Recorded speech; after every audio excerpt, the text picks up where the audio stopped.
don't know, it's some time of day. 5 p.m. somewhere. It's so. Good morning. Welcome, everyone, to this December 5th MPC meeting. And we can begin now. People are more or less settled with their food, so why don't we begin with introductions, and I'm going to catch the Commissioner just as he's about to swallow a bite. Pete Sorensen, Lane County Commissioner. What did I do to you, Lucy? Hold on. Joe Burney, Lane County Commissioner, District 2, Springfield. Dan Hurley, Lane County Public Works Director. Ann Heath, City Administrator, City of Coburg. Ray Smith, Mayor of Coburg. Paul Thompson, Lane Council of Governments. Bill Johnston, ODOT. Brandy Brindle, ODOT. AJ with Lane Transit District. Kay Reed, Board Member, LTD Subdistrict 7. Hi, Carl Ye, Lane Transit District. Taylor, Minutes Recorder. Lucy Venus, Mayor of Eugene. And if we could go across the, let's see, first row here, and then we'll work. Jasmine Harris with the Federal Highway Administration. Tom Jake with Federal Highway Administration. Tim Goodman, Comcast NBC Universal. Richard Beers, ODOT. Rob Intercall, City of Eugene. Sasha Martin, Ellen Nimmons, City of Springfield. Curly Riley, River Road. Andrew Martin, Lane Transit District. Tom Schwartz, LTD. Megan Winter, City of Coburg. Betty Franz, Point Point, Lane Transit District. Jeff Kernan, City of Coburg. Must be now. Great, thank you. Welcome, everyone. So our first order of business is to approve the minutes. Do I have everyone had a chance to look at the minutes? Anybody prepared to put a motion on the table to approve them? So move. Second, anyone? Thank you. All in favor? Opposed? Thank you. The minutes pass. Okay, are there any adjustments to the agenda or announcements from MPC members?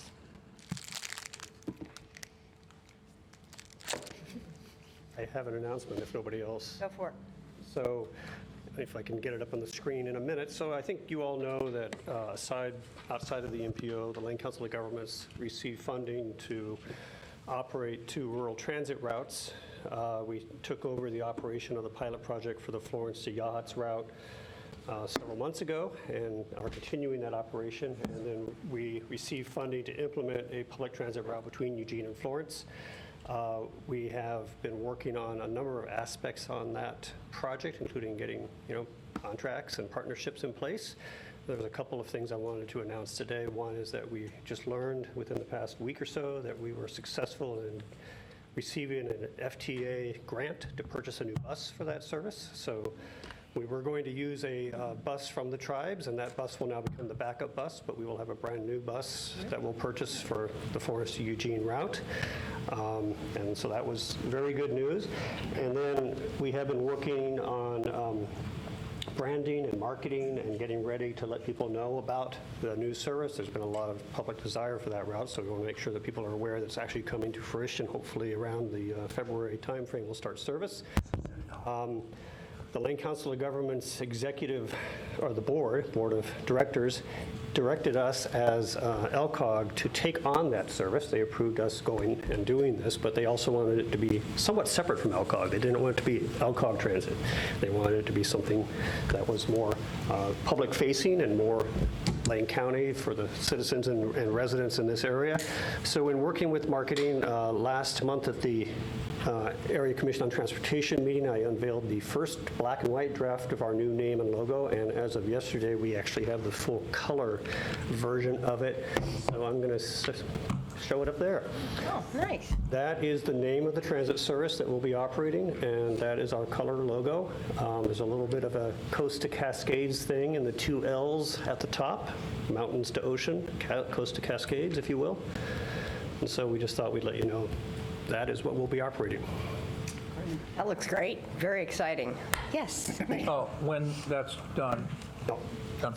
I just wanted to make a brief announcement that I attended a presentation on the interaction between public health and transportation, and it was in Humboldt County, California, which of course is much smaller than Lane County, but they had an intensive review of the impact of public health, transportation on public health, how people get around. And the more they walk, the more they take the bus, the more they bike, the healthier the population is. And I don't recall a presentation on that topic here in a long time, maybe never. And I don't know if that's something that LTD knows about. I don't know if that's something the Lane County Health and Human Services knows about. Or maybe all of our nice folks from LCOG back there may know about. So I just want to suggest that that might be a good topic to come up at some point. I actually just want to second that. I joined a team of folks for a walkability conference in Georgia last spring where we made that nexus. We had someone from Lane County Public Health coming along with LTD and the city of Springfield and Eugene and so on. So I think, yes, it's a good connection to make, and that was part of the focus of that conference too, is to recognize the health benefits. So I don't know exactly what the process is to get something on this agenda, so I just want to point that out. We will talk about that at our staff meeting and see what we can put together for you. great. That sounds great. Thank you. Thank you. Any other comments or updates from anyone? Okay, I've just lost my, oh, there we go. Okay. All right, comments from the audience. Do we have anyone signed up? There was no one signed up. Okay. So then we can move on to business. And first up is Climpo certification review. So yes, I'm the staff contact, but the presenter we have here today, is Jasmine Harris from Federal Highways Administration, and she does have a PowerPoint here, which I'll get up on her behalf. And then we will both be available, I think, for any discussion or questions.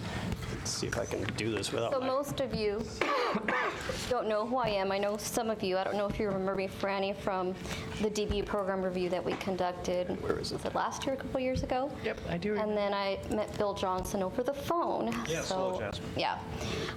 My name is Jasmine Harris, and I am a transportation planner, and I work for the Federal Highway Administration out of the Oregon Division, and I will leave my business cards here. On the phone, I have my colleagues, but they may not have the opportunity to chime in. Everything is set up for them to chime in, but it looks like it may not be perfect. So technology isn't perfect, and we're okay with that. So the reason why I'm here is because, one, I want to talk about our role and our most recent certification review, and then also provide an opportunity for the public to provide comments on this review and our report. I prepared a PowerPoint presentation, and I will go through that. So in terms of my role is to provide technical support to the MPO. We're involved in the Unified Planning Work Programs where we review and approve the document. We provide technical support assistance through peer exchanges or workshops. But we're also I'm also a Fed, and so my interest is making sure that the MPO is in compliance with our planning requirements. So as part of our oversight role is we conduct a certification review every 4 years. I know that all of you have heard of this before, but this is the first time I'm actually here sharing about it. And as you guys know, Central Lane is a TMA, and so by regulation, we're required to take an action by certifying the MPO for 4 years. And when we conduct our review, we make sure that the planning process and what we look at meets our federal planning requirements. And as with all of our reviews, it's also an opportunity to talk with the staff or talk with the policy board members to enhance the current process and also raise awareness and education. Like I said, it's every 4 years minimum. And when I mentioned that we take a federal action of certification, we have the option to not certify an MPO, which it would be in very, very extreme case, which does not apply to CenturyLink. But our certification is a prerequisite to federal funding.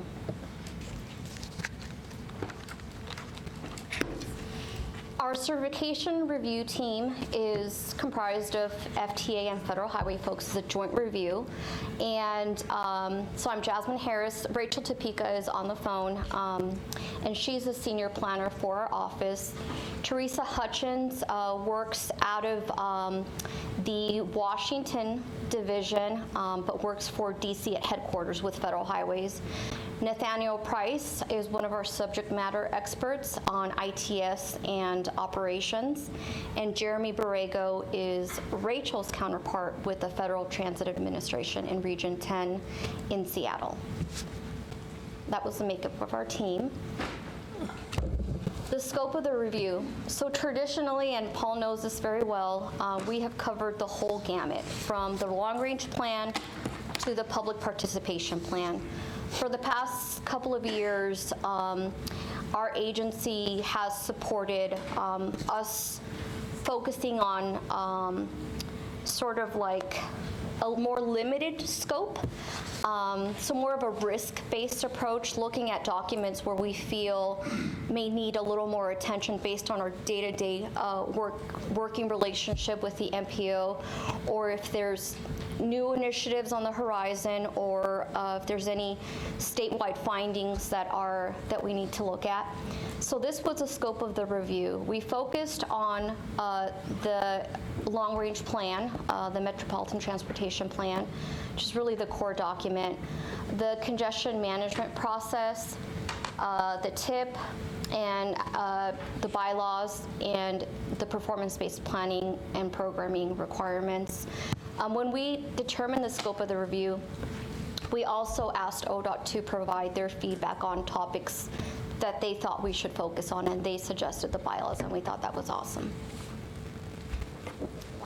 So to give you sort of a background on our methodology and sort of the timeline, our desk review, when we actually review the documents, that took place in May through July, meeting as a team. And then there was a public comment opportunity for the policy board to share your feedback on the process. That took place between July 17th and August 30th. And then on July 31st and August 1st, we had a 2-day on-site review. We shared the report with the MPO, LTD, ODOT, and then we issued the certification and shared the report, the final report, on October 30th. Something that we did do that's new is we created a comment tracker. So for all of the comments that were received, we provided a response to all of those comments and how they were addressed in the report. If you can just go back. Sorry. I appreciate your help, Paul. And I meant to say, Paul, thanks so much for making it easy for me to be here and just putting it all together. So 2 new things that we added. So it's the presentation to you all. We think it's a good practice to meet with the policy board and sort of share our findings. And we're also going to follow up with a meeting between ODOT, LTD, and CenturyLink, of course. And so that's going to happen next week. So with our findings, these are our findings, and you will see Paul provided the entire report, and he also provided an executive summary. So it looks like this, and it's pages 3 through 13, I believe, from the report. And so I'm not going to go through everything, but the full report includes all of the observations and details, what's in the document, what's missing, what should have been added. So take a look at the observations in the report. And then this handout provides a summary of everything in detail.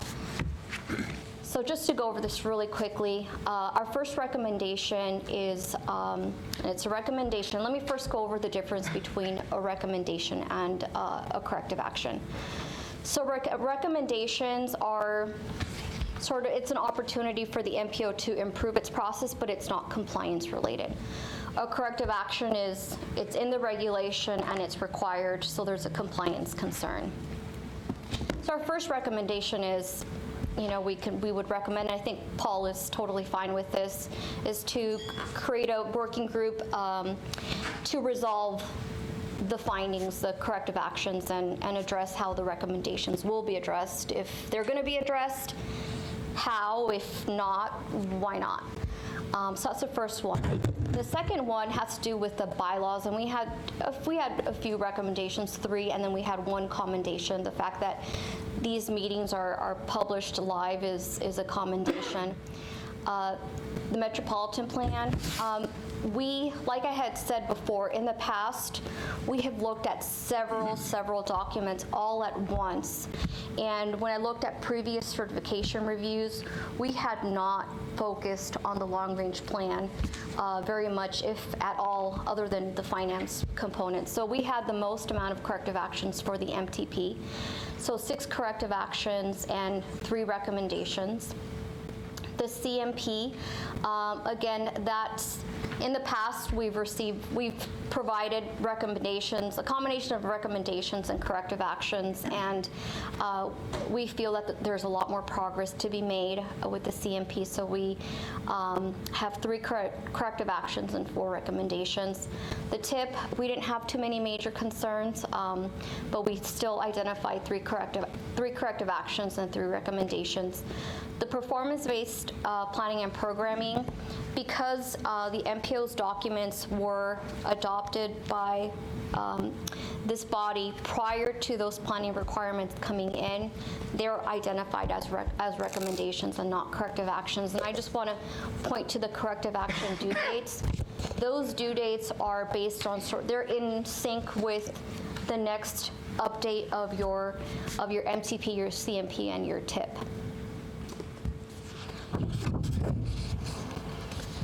So this is something that we did that's also new. We outlined an 8-step process to make sure that we have a more formalized process of making sure that corrective actions and recommendations are addressed. And I guess what we don't want to see is we don't want to see the same recommendations or the same corrective actions come up again. And so this is one way of us sort of solving that issue. So the first step is to make sure that we ensure that the policy board and the staff understands our findings, and which is the reason why I'm here today and why we're meeting with Paul and his team and LTD and ODOT next week. And step 2 is for Central Lane to develop a plan of action specifically for the corrective actions. Step 3 is for Central Lane to respond to the recommendations. If you are going to implement the recommendations, let us know how. If not, explain why not. Step 4 is going back to that very first recommendation that I pointed out earlier, is for Central Lane to develop a certification review action team, and I mentioned that Paul was supportive of that. Step 5 is for Central Lane MPO to include the plan of action within the Unified Planning Work Program within 3 months of the certification letter.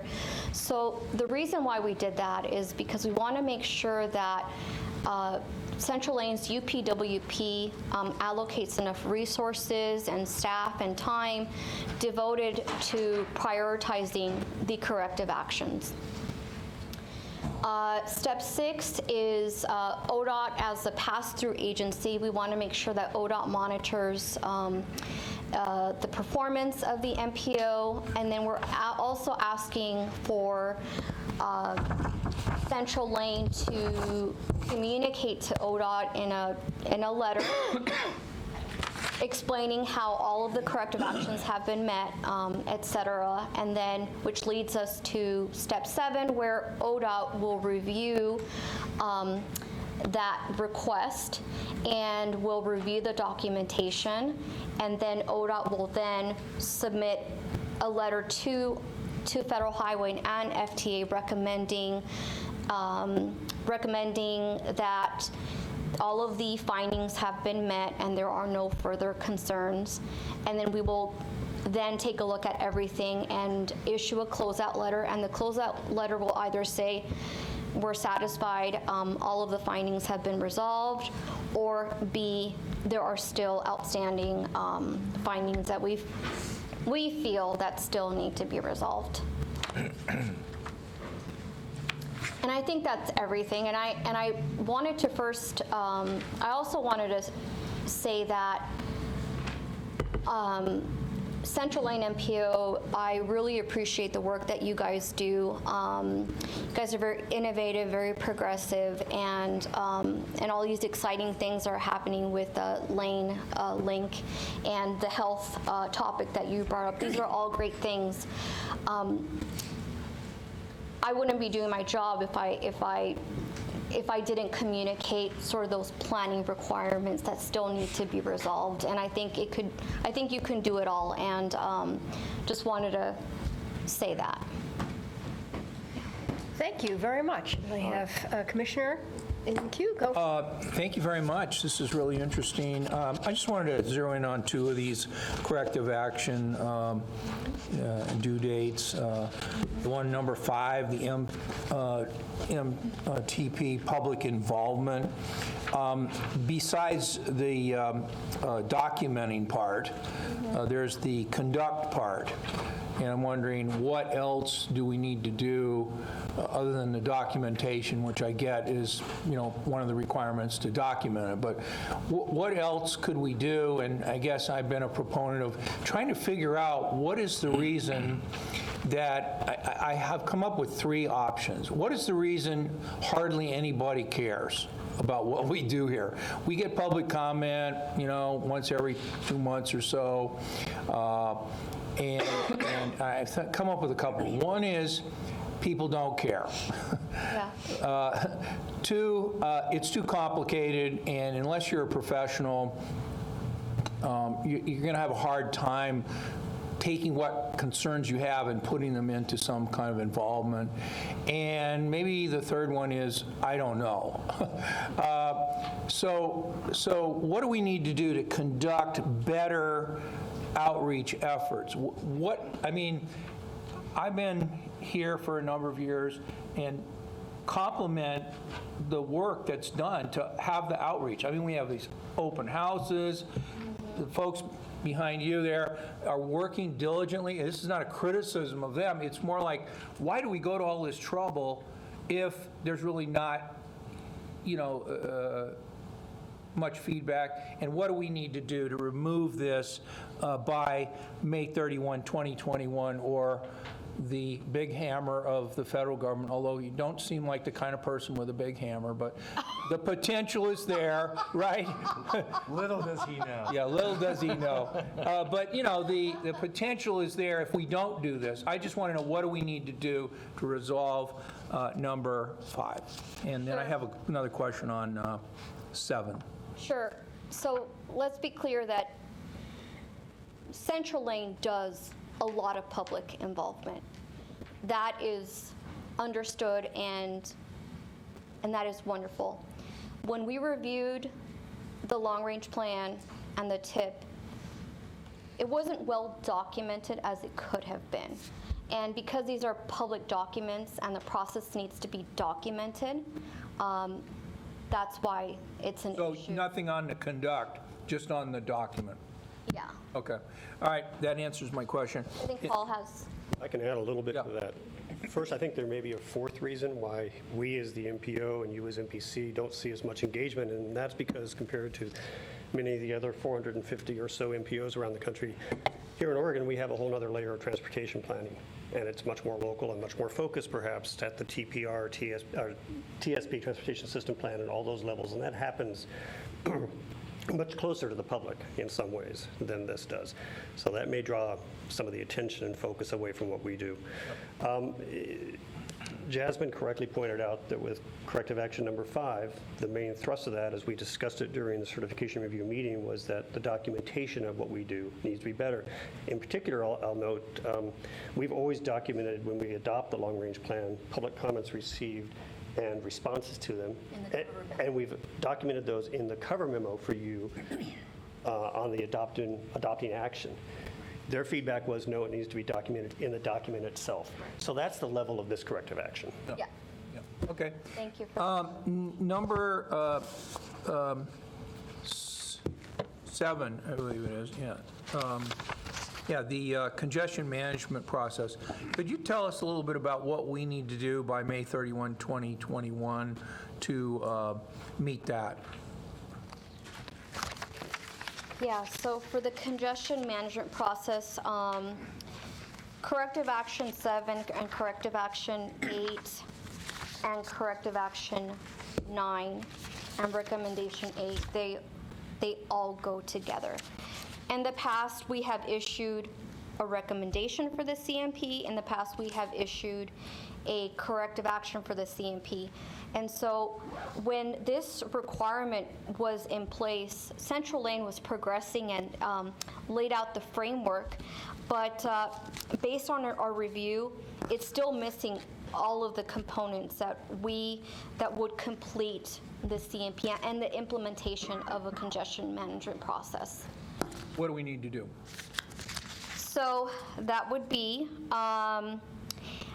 what we're actually doing specifically for this topic is we are creating a checklist outlining the regulations, and the regulations are not very easy to interpret. So what we're doing is we're laying out the regulations and we're using some guidance to sort of better communicate how a CMP needs to be developed, what should be included, and better lay out our expectations.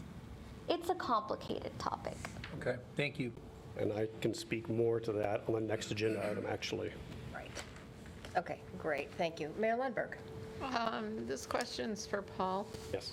since you're probably the one that's going to have to take all of this and make sure it occurs, is what I'm reading it more in the, maybe it's a little bit to Pete's comments of, okay, this is, if I'm reading it, it's a little onerous in terms of, okay, this isn't correct, this needs to be corrected, this is more documentation, et cetera, et cetera. So from your perspective, is this a lot more work, or is it something that is just a matter of, we just need to pull up some other work that we've already done specifically, and you just need to add it to what's been already accounted for?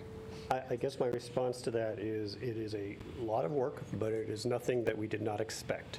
We expected all of this to be things that we were going to be doing anyway over the next 2 years or so because of the cycle of updating our long-range plan and some other things, again, that I'll talk about in the next agenda item. There are just some specifics in here that's good to have the guidance on. Now, we were just happening to get into, as again, I'll talk about in the next agenda item, getting into the part of our planning cycle where we were going to update our long-range plan, the MTP or RTP, you know it more as the RTP, our congestion management process, and our ITS plan. And this review just happened to fall right when we were getting ready to start that process. So it gives us specific direction from the federal perspective on how we need to conduct some of that. It's not that it's more than we expected. It's a lot of work, but we really expected all this. And I think one of the summaries about this whole certification review report is there's nothing in here that we wouldn't have been doing anyway. These are all things that are in the federal regulations that we were already aware of and all things that we were already planning to do. So as a follow-up, is there information or documentation that's at the local level that could feed into these requirements that would help fulfill the corrective actions that our staff at the local level, I'm looking at them going, yeah, okay, I want to do more, that they could feed into what needs to be done in the future, or that could be better coordinated, that would help the process? I think there are some things, for instance, when we're talking about the TIP project prioritization, monitoring and amendment, documentation of how we prioritize those projects and how those priorities came up from the local jurisdictions for the MPO to consider as priorities is something that we will look for your staff for more documentation on as we fund projects and select projects for priorities over the next couple of years. The congestion management process, one of the things there is that that's not done every 4 years. There's really not a specific requirement for updating that in the federal regulations, but we haven't updated our congestion management process in several years, and it is a very technical exercise.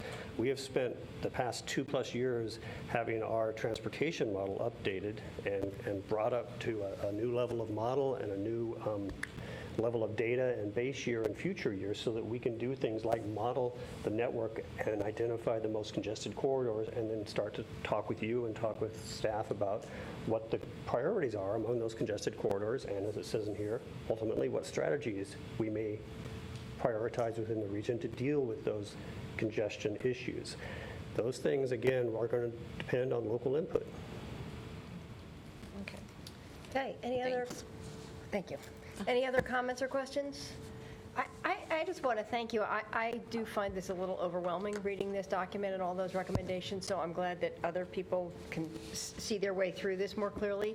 But I do appreciate it. I mean, I think if this is the way that we keep ourselves sort of on track of moving forward and reporting, and that this is very, very helpful to us. So I want to thank you for that. Okay, I think that takes care of that item. We don't have anything we need to do on that. So let's see, let me go back to the agenda here. No, there's nothing else on that. We will certainly be keeping you updated as we make progress on it. Great. Okay, the next item up is the Oregon Transportation Commission Annual Workshop. And I just realized I kept referring to the next agenda item, but I actually meant C. Right. Okay. Okay. So the next one is, again, the OTC Annual Workshop. There's a couple of things we wanted to address here during this discussion, but the background is that on December 16th and 17th, so a little less than 2 weeks from now, the Oregon Transportation Commission will be conducting what I now understand to be sort of part one of their annual workshop. It will be in Lebanon.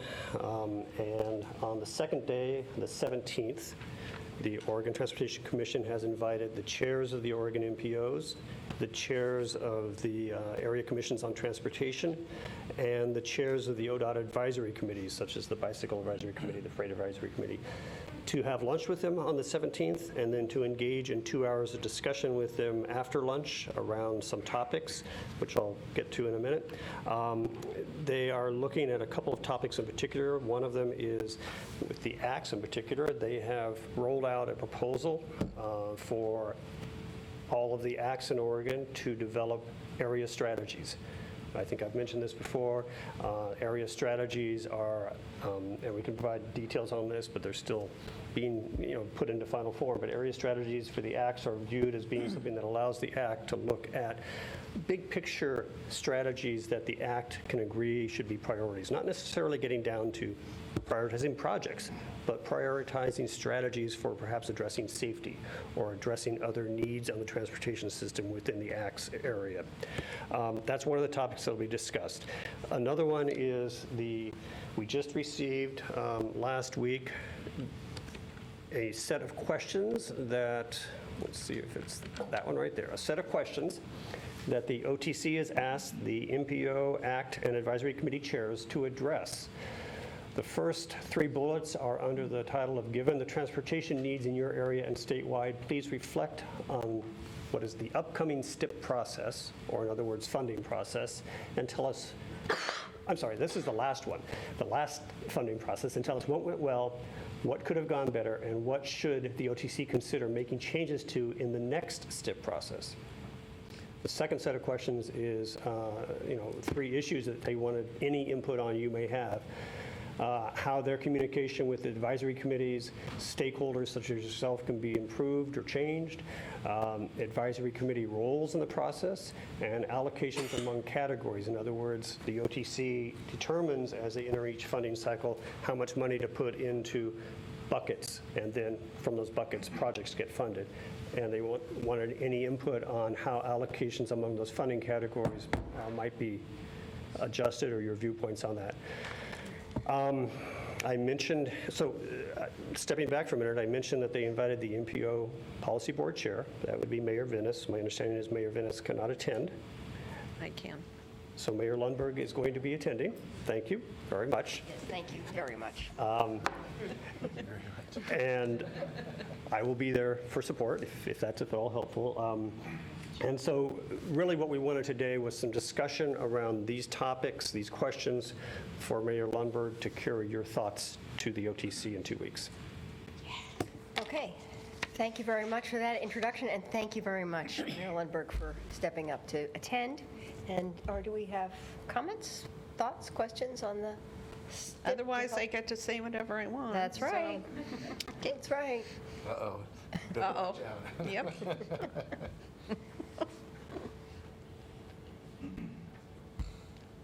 Better give it a couple of minutes. There you go. I just wanted to say that at the end of the meeting, at 4 to 5 p.m., we've been invited to meet with the new ODOT director, Chris Strickler, to discuss issues, topics with him, to kind of do a meet and greet. So Chris is replacing Matt Garrett. So from 4 to 5, if anybody would like to attend that, it's a public meeting. So we're all invited to attend that as well. Great, great, thank you. Any other comments?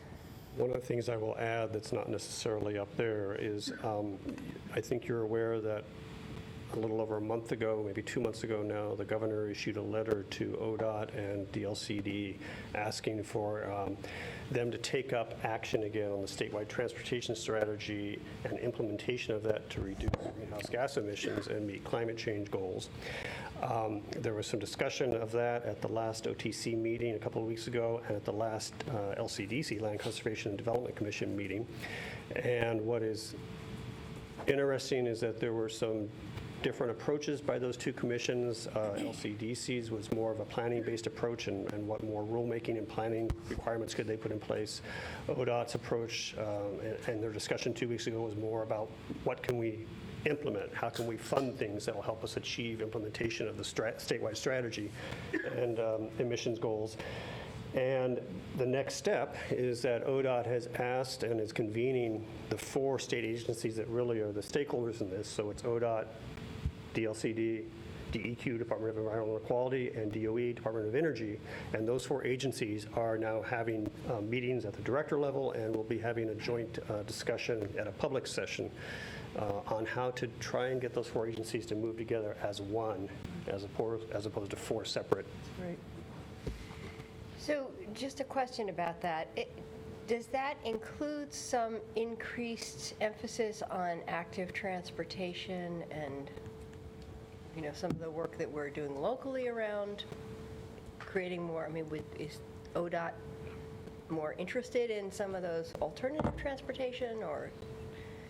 So, Mayor, I would suggest that I have not heard that as a discussion point that ODOT has raised, but that would be a perfect point for Mayor Lundberg to bring to OTC in 2 weeks, that we think that is, and I'm going to speak from what we've discussed in the past and from what our scenario planning exercise several years ago pointed out, that we think that what is needed here is more emphasis on active transportation and transit in order for us to achieve those goals.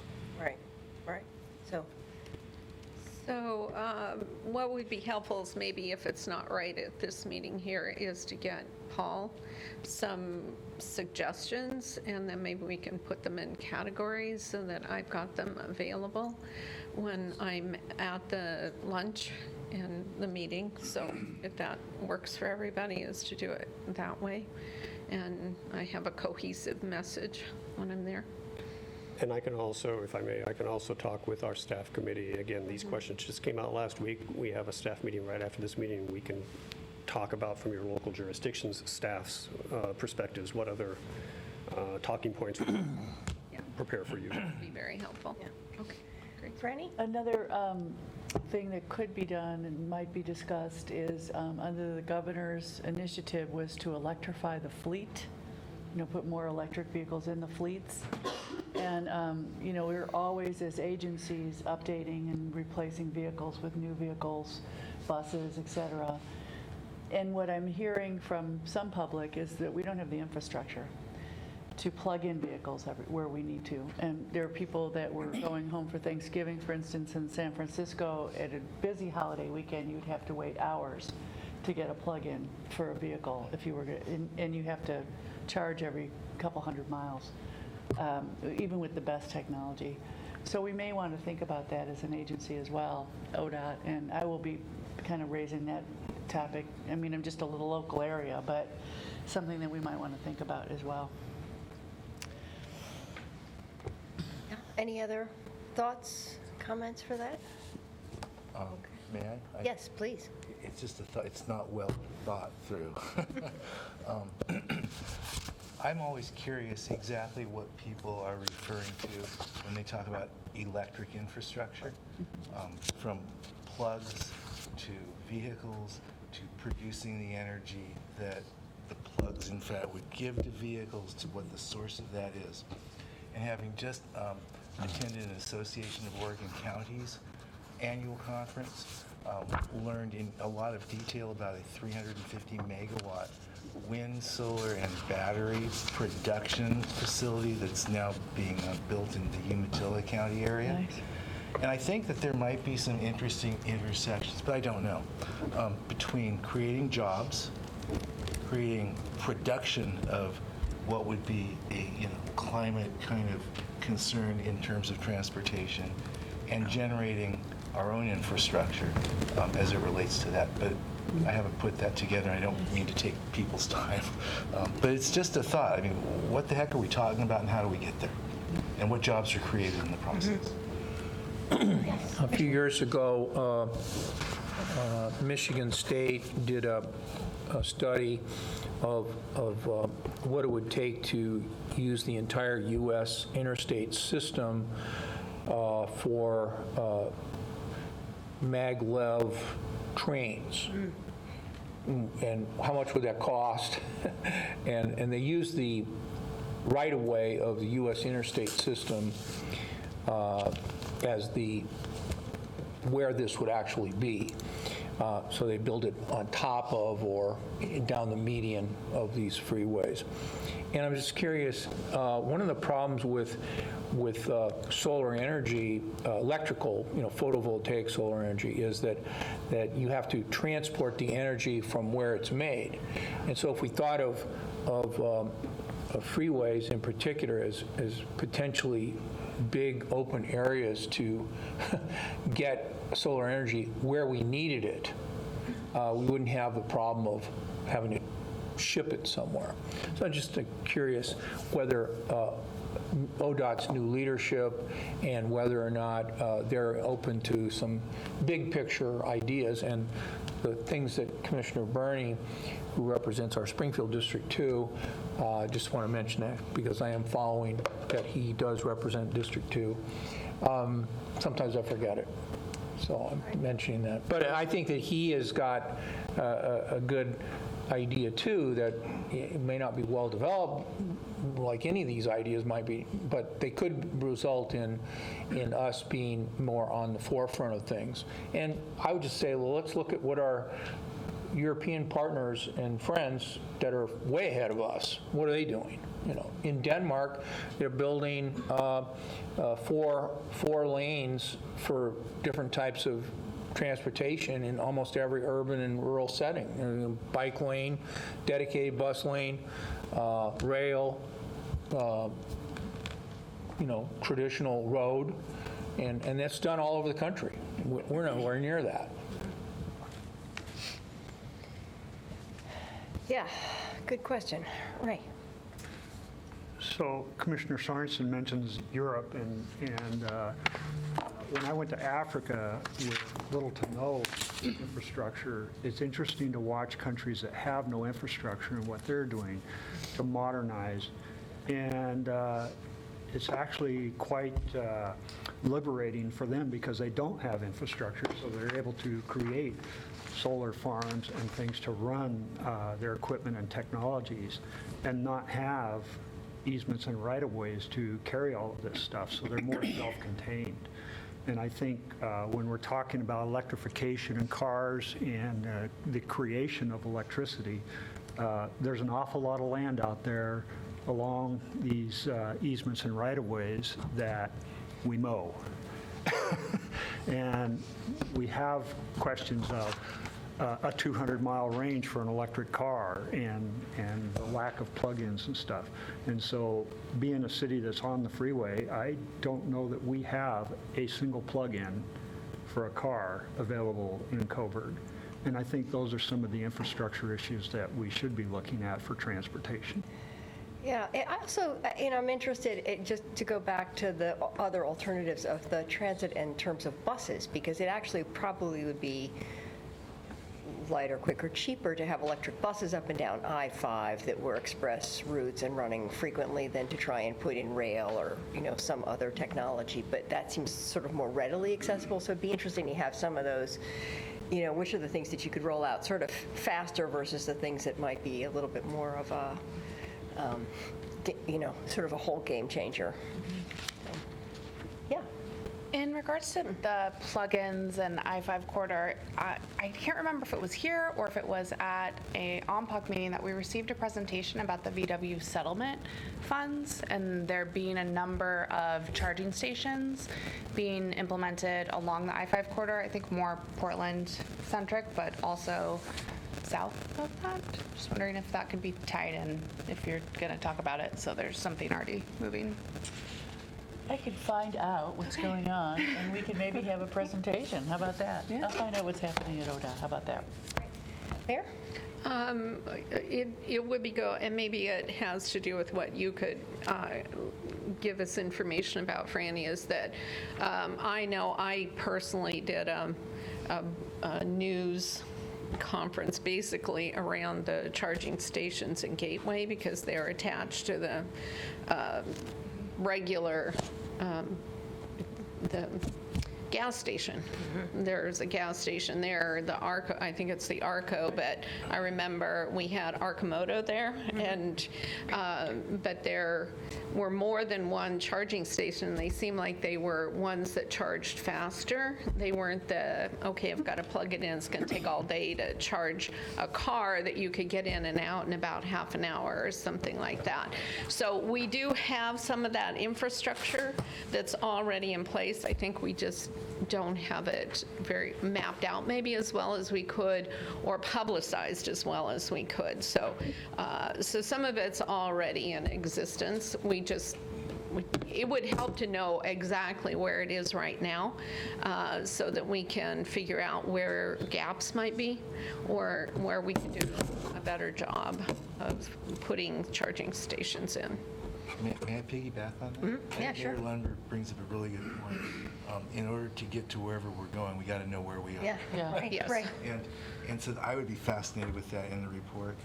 As an anecdote, I went to Bonita to pick up a loaf of bread at our Daily Bread, and there is a charging station there. But we not only need to know, as the mayor indicated, where they are, but whether they're fast, where in 40 minutes you'll get 85% of an electric battery charge, or whether they're longer. So I think it'd be great, and then we can start having an intelligent and informed decision. Right. And you'll notice that the EV blue signs are up, but they don't say whether they're long or short. I mean, so those are things that we could have an interactive conversation with whoever the person is. Used to be Art James. I don't know what is at ODOT. I'll find out. Carl? I was going to add, there are apps that show you exactly where all the charging stations are. And if you are an EV driver, actually, you tend to figure these things out because, when you're trying to get somewhere. But I do agree. I think, Randy, you said this story. If we're talking about statewide, I think it is difficult for many EV drivers to be able to get around the entire state. Locally, I don't think it's as much of a people usually charge at home, or they know that there's some place locally they can plug into.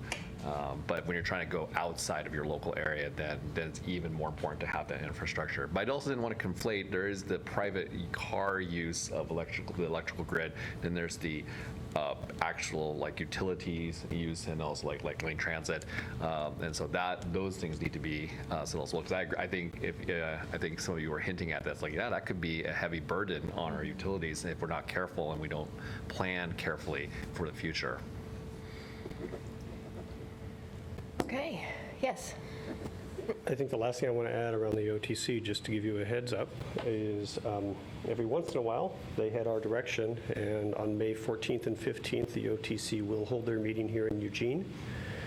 So one of the things that I think can come out of the workshop in 2 weeks, another thing that happens at their annual workshop is they set their work program for the next calendar year, is we can have a report back, Mayor Lundberg, perhaps myself, Councilor Surratt, who's not here today, will actually be representing the ACT at the workshop also. Well, my understanding is she can't attend, so I'm sorry.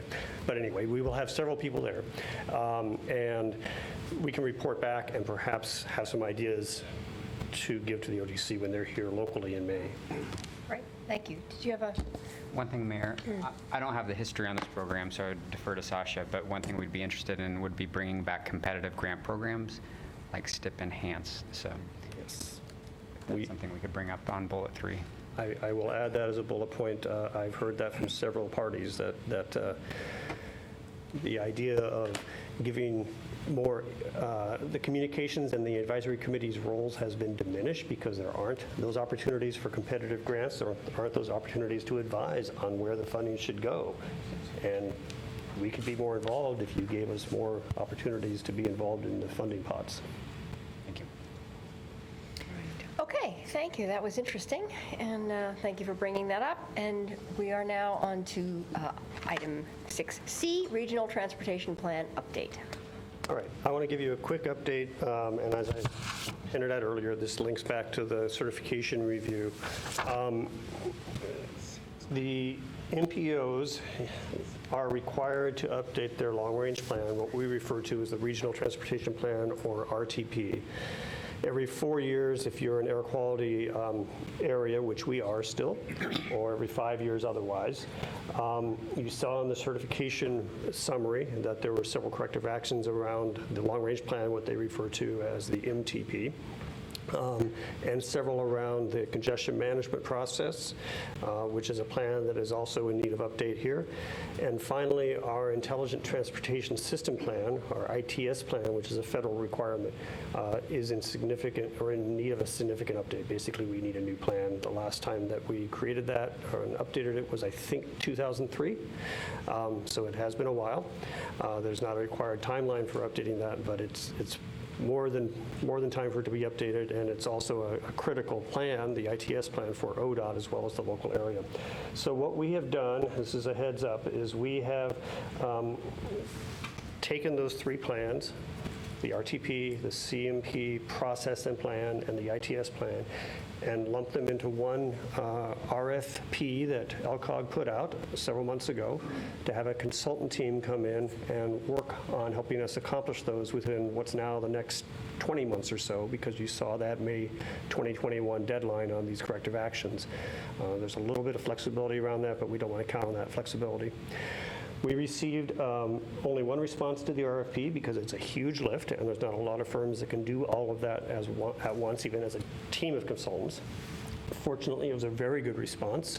It was a consultant team from 3 firms that we're familiar with all 3 firms. We've worked with all of them in various areas here at LCOG, at the MPO, and even some of your local jurisdictions, mainly consisting of DKS Consulting, if you're familiar with them, Jacobs Consulting, who used to be CH2M, but Jacobs in particular has a staff person that has been involved with our transportation model and supporting it for over 14 years.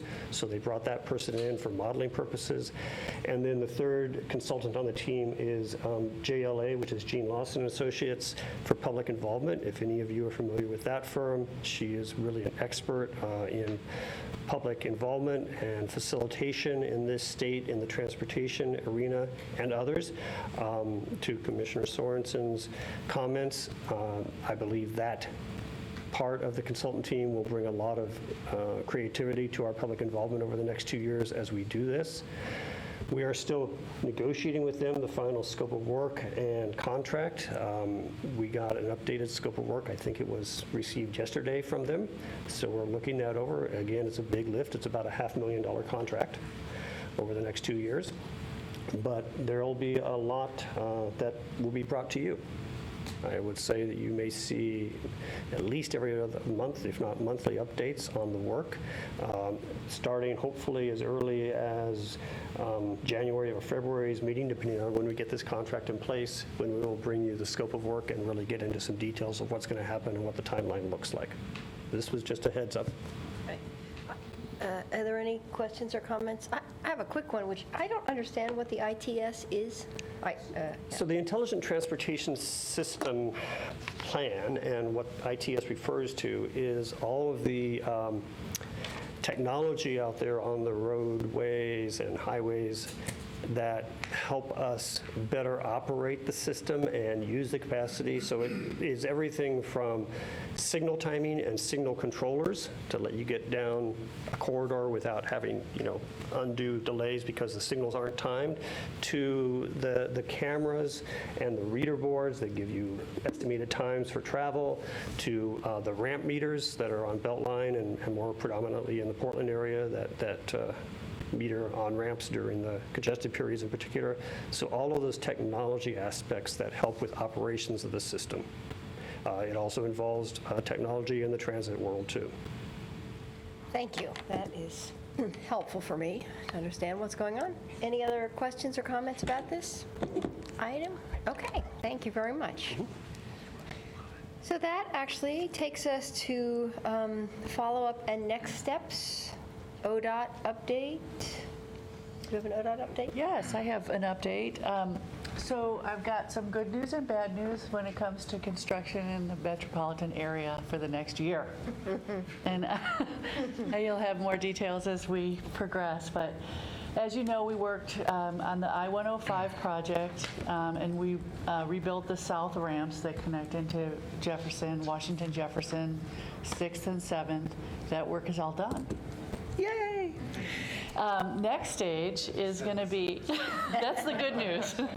The next stage starting in February, and actually toward the end of January and into February, and then through to June, will be phase 1, which is going to be, we're going to be closing the westbound ramps of I-105 over the bridge, because we have to do the bridge base now, the deck of the bridge, and have 2 lanes of traffic on the eastbound lanes.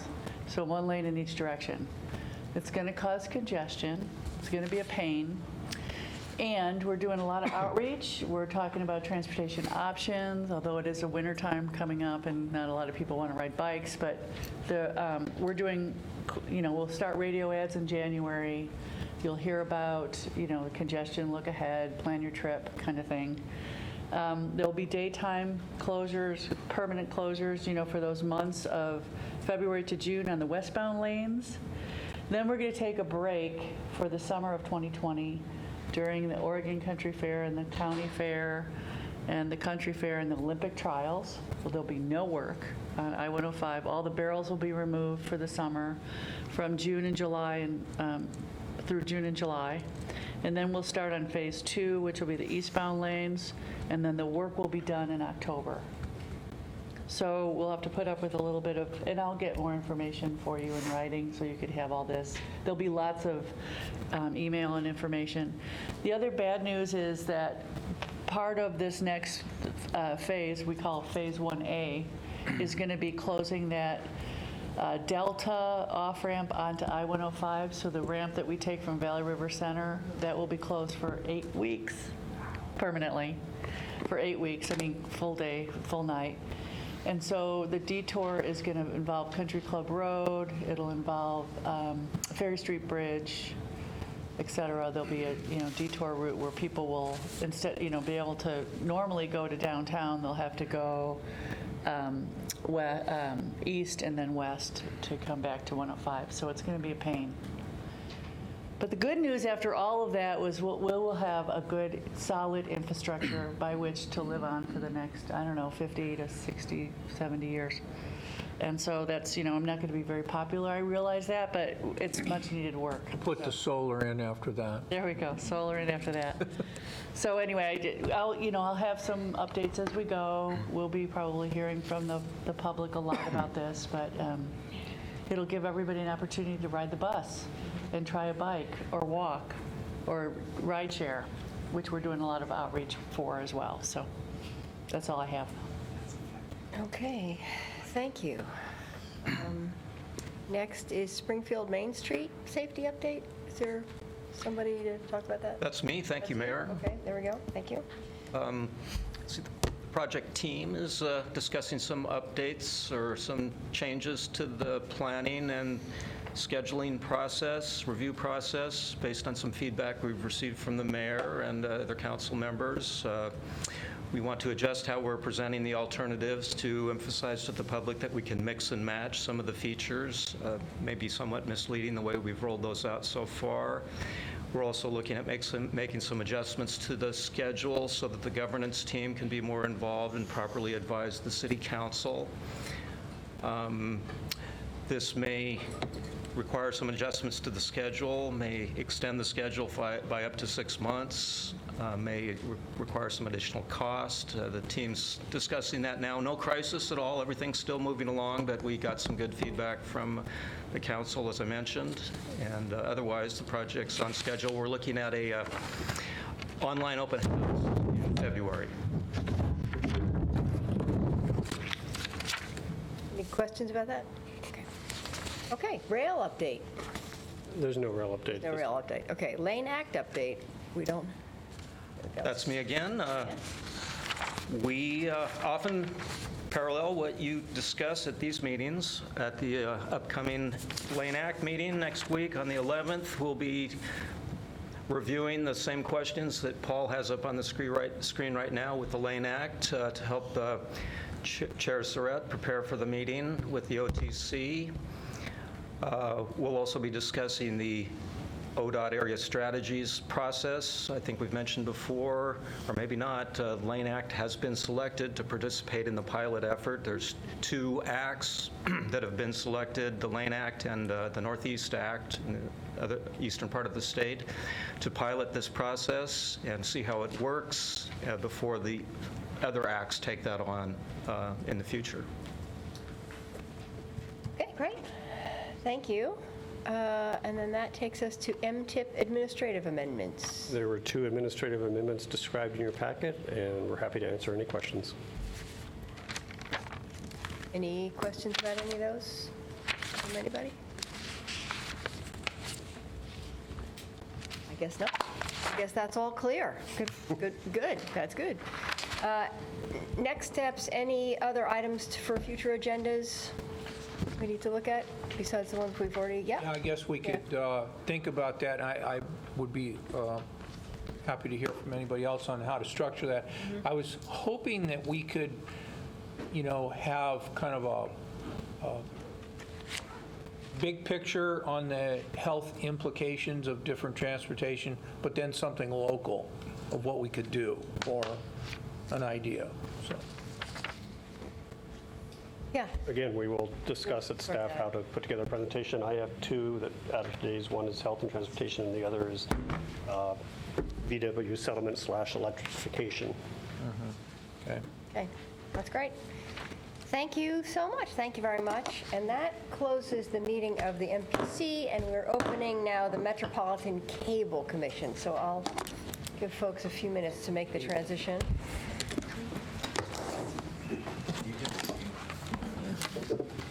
Yeah, Megan was our there. Trying to include her in as much as possible.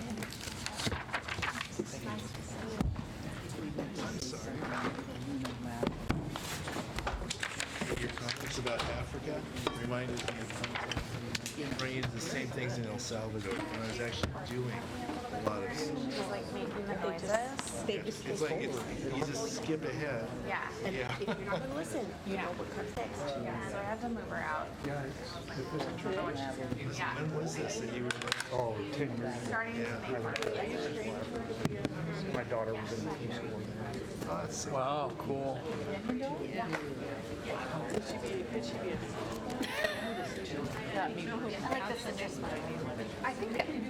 How loose is it?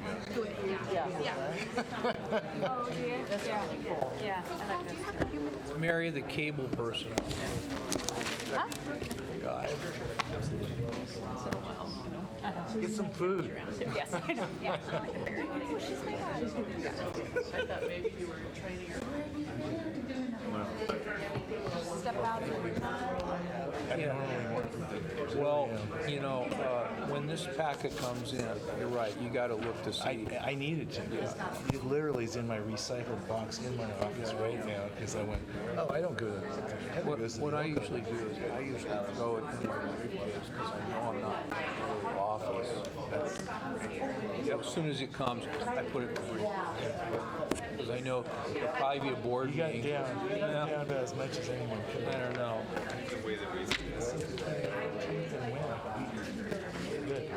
We're 10 all day on the 10th, half a day on the 11th, all day and night on the 17th, and Yeah. we're good.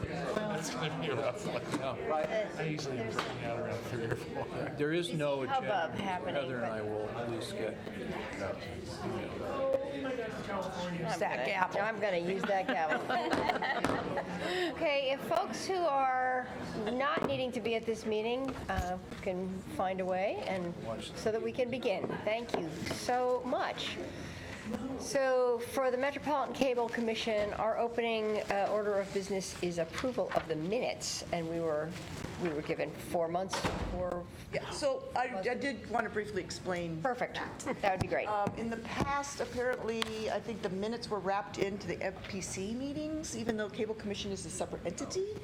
And so there have been a few instances where the Cable Commission met without the MPC in the last 2 years. You probably recall, we had special meetings that were separate from this. And so the issue kind of presented itself because those minutes were separate and the MPC never approved those Cable Commission only minutes. So what I have in front of you is some of the Cable Commission only minutes. The last one was the Cable Commission that did occur during the MPC, but they were prepared separately. And so from now on, the Cable Commission will be adopting their own minutes separately from MPC. So that's why you have those pile of minutes in front of you. That's so moved. And since the minutes show the other two commissioners, not me and Joe, but Pat and Sid, before we vote on that, can we have somebody who was at the meeting tell me that they're accurate? And if they are, I'll be happy to vote for it. Okay, yeah, great. They're accurate. Okay, so Good. we have a motion. I need a second. I'll second. Okay, great. You weren't there. All in favor of approving the minutes? Well, we're going to have a Yeah. discussion. Oh, you want to have a discussion? Yeah, Okay. just to say that Commissioners Lycan and Farr were listed in some of the minutes as representing the county, and that prior to this motion, I asked if these minutes were accurate, and Mayor Lundberg said they're accurate, so I have no problem voting for them. Excellent. Okay, so all in favor of all approve the minutes? Aye. No opposed? Thank you very much. Thank you for catching us all up and getting us on the right page Now we're here. on track. That's great. Okay, the next item, your. Okay, so the next item is the update on the FCC order. I gave you a memo that pretty much updated you as of November 22nd. Everything's happening really fast in this area. So on November 25th, NATOA and some other local governments, NATOA is the National Association of Telecommunications Officers and Agents, joined a motion to stay in the federal court. So they had already filed a motion to stay in the FCC, which is kind of preliminary because they knew they were already going to be filing a motion to stay in the courts. But they wanted to do the FCC one first. So a motion to stay was actually filed in the court, and then the next day, the case was transferred from the Ninth Circuit to the Sixth Circuit, so it's now in the Sixth Circuit.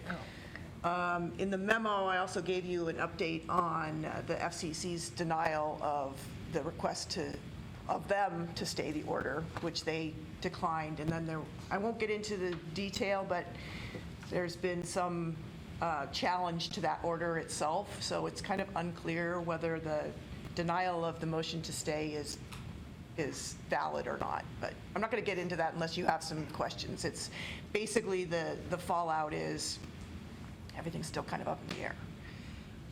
So things are not moving as quickly as we thought they were going to be in September. As far as we know, the Comcast, other cable companies are not necessarily putting the in-kind, keeping that money to themselves when they're giving the franchise fees. So we haven't seen it show up in the remittances yet. I'm not sure what's happening around the country, but pretty much everything's on hold as far as we can tell. So that's where we are with that order. If there are any questions on the process with that. The Sixth Court is the DC court? Sixth Circuit. Is it the DC court? No. No, it's not. The DC Circuit's called the DC Circuit. Sixth Circuit is south? Not getting much help here, but I think it's in the south somewhere. I think so too. All right. Yeah, I think it is. Okay. I'm just curious. We wanted it, the local governments wanted it in the Ninth Circuit. It got moved to the Sixth Circuit because the Sixth Circuit was the circuit that had issued the previous order. And, right, are we thinking that the Sixth Circuit would be not as friendly to the local governments in their deliberations? There was kind of, there was an effort to keep it in the Ninth Circuit because of that, but what I'm hearing is it's in the Sixth Circuit, it's not. That's where it is. It's not, yeah. The Sixth Circuit includes southern states like Michigan, Ohio, Kentucky, Tennessee. I'm Canadian, maybe? It's all south. It's sort of south. If you're in the southern part of Tennessee, then it's south. But it goes pretty far, almost to Canada. Thank you for that clarification. That's great. It does make a difference, though, where it's at. Yeah. Okay. And so the other piece that I have is at the September meeting, you requested a letter be drafted to the congressional representatives, which is in your packet. For some reason, there was some track changes that showed up on it on the second page that I since redrafted it without that track change showing. And there's also an unfinished sentence on the second page, which is the first full paragraph. The last sentence says, public rights-of-way use franchise fees rights-of-way use franchise fees are allocated to local government general funds, primarily used to support fire, police, libraries, and similar general fund public services.